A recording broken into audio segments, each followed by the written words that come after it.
To my fellow African diaspora, a very good day to all of you. My name is Ambassador Arikana, chihombori-Quao.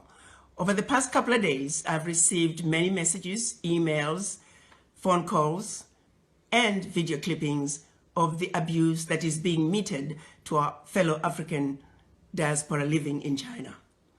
I've watched in horror Africans roaming the streets of China with their possessions after being evicted out of their homes simply because they're Africans. I've watched in horror Africans roaming the streets with their suitcases and at times with nothing at all, roaming the streets after being thrown out of their hotel rooms simply because they're Africans. I have watched in horror women carrying babies roaming the streets of China with nowhere to go after being thrown out of their homes simply because they are Africans. I've heard many stories of Africans who are married to Chinese being separated from their husbands or wives simply because they were Africans. I've heard stories about Africans being forced to take COVID-19 tests simply because they're Africans.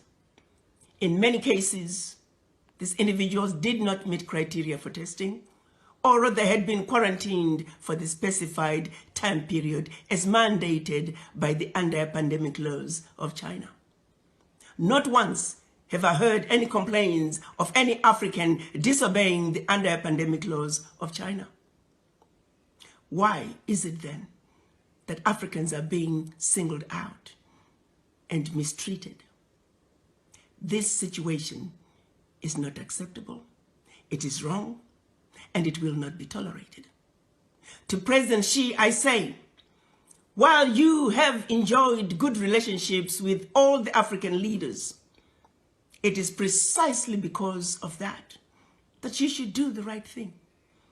You are sitting in the big boy's chair, and we are asking you to make the big boy decisions. We are counting on you to make sure that the Africans that are roaming the streets and have been evicted from their homes be allowed to go back home. We're also asking you to make sure the Africans who are roaming the streets because they have been thrown out of their hotel rooms be allowed to go back to their hotel rooms. As we speak, President Xi, may I remind you that we have over 10 million Chinese residing in Africa where we have welcomed them with open arms. We have allowed the Chinese to establish themselves to marry Africans and live happily ever after in our Africa. Why can't Africans be awarded the same welcome that we have given to millions of your citizens? What is being done to Africans in China is deplorable, and the world cannot stand by and allow it to continue. While we understand that the majority of the Chinese are good people, they're good citizens in China as well as in Africa. However, sadly, among them, there are a few bad apples. A few bad apples that have chosen to give China a bad name. A few bad apples that are making China look bad in the eyes of the Africans. This is a situation that cannot be allowed to continue. President Xi, you are a good man. And we would like the relationship between China and the African governments to continue unabated. But the behavior that's coming from a few of your citizens will not be tolerated. And we're counting on you to do what is right, to do what is just, and to do what is fair. The Africans are no longer going to tolerate this abuse. From the Chinese or anybody else for that matter. The African youth are enraged. We're asking, when is enough going to be enough? President Xi, the power is in your hands.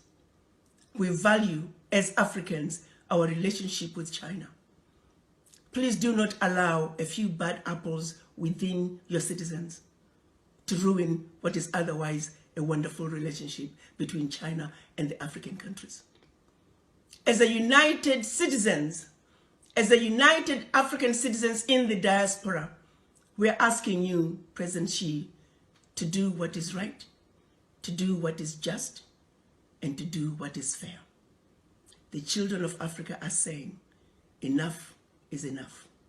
The abuse of Africans at home and abroad, be it in China or on the continent, has got to stop. You may not be aware of some of these abuses, but as a united African citizenry in the diaspora, we hope you will receive our message in the spirit with which it is being delivered to you. You are a good man, President Xi. We trust you will do the right thing. I thank you.